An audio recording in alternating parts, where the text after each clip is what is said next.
Finance Minister Nirmala Sitharaman has presented her maiden budget in the Parliament on 5th of July, and many decisions taken by her are impacting the market, corporations and the economy.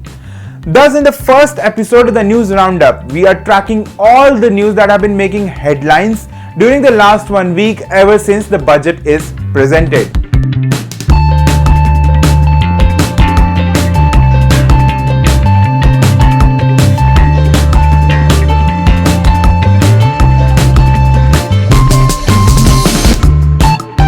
The big news that we have been tracking this week is about the super rich tax on the foreign portfolio investors. As we know, the Finance Minister Nirmala Sitharaman has proposed to hike the surcharge imposed on income tax paid by super rich people, and thus this hike is applicable on every individual, association of persons, body of individual, domestic or foreign. Thus there is a fear that capital gain taxes may rise. However, the Association of Persons falls under the mandate of the new tax proposal, and it is estimated that around 1500 to 2000 foreign portfolio investors are going to get affected by the hike in the surcharge on income tax paid by super rich people. Also, a quick analysis by the Finance Ministry shows that there are around 40% of the foreign portfolio investors, those who follow the trust structure, are going to get impacted due to the levy of the surcharge on income tax paid by super rich people. But the picture is still not clear because the Finance Minister Nirmala Sitharaman has refused to provide an immediate clarification on the FPI issues, and she said that clarification is not something that is required as of now, and she would rather prefer to answer the questions in the Parliament.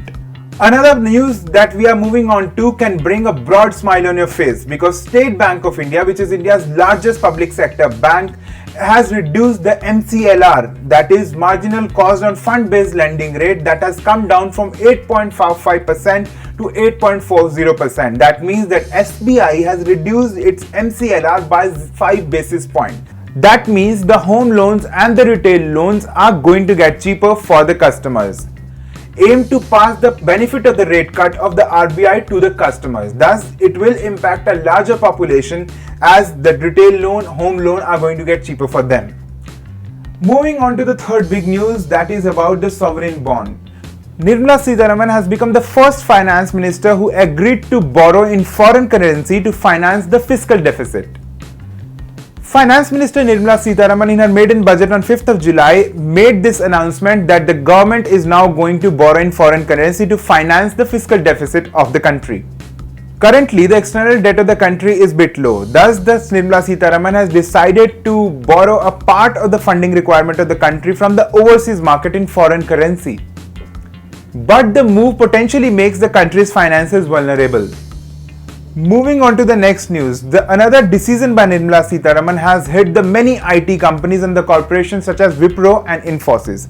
As the Finance Minister, Nirmala Sitharaman in the current budget has imposed 20% of the tax on the stock buybacks that will put the brake on what could have been a wonderful year for the stock repurchases. Buybacks help improving the earning per share of the company, but this opportunity is no more available. Now the companies will have to move on to distributing the dividends where the tax liability is lower. This decision of imposing 20% tax on stock repurchases is going to impact many corporations, and 100 billion on stock repurchases that is in progress. So the big corporations like Infosys and Adani groups, those who were looking forward for a stock repurchases, will get impacted by this decision.